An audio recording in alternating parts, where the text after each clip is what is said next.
রাজনৈতিক আশ্রয় হিসেবে সাধুদের শোষণ গভীরভাবে উদ্বেগজনক। ফুরফুরা শরীফে পীরজাদা ওয়াহাব সিদ্দিকীর ডাকা সভায় 4 সাধুকে উপস্থিত করানোর প্রসঙ্গে তৃণমূল কংগ্রেসকে এভাবেই নিশানা করেছেন বিজেপি নেতা অমিত মালব্য।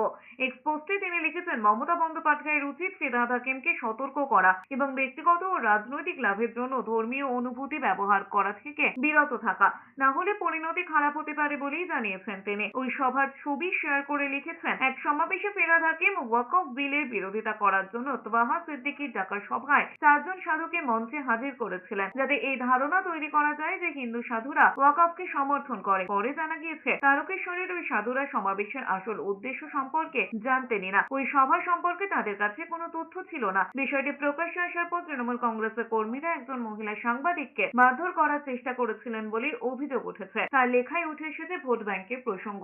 নির্দিষ্ট সম্প্রদায়ে ভোট পাওয়ার জন্য ওয়াকফ বিলের প্রতি সমর্থন অত্যন্ত গুরুত্বপূর্ণ।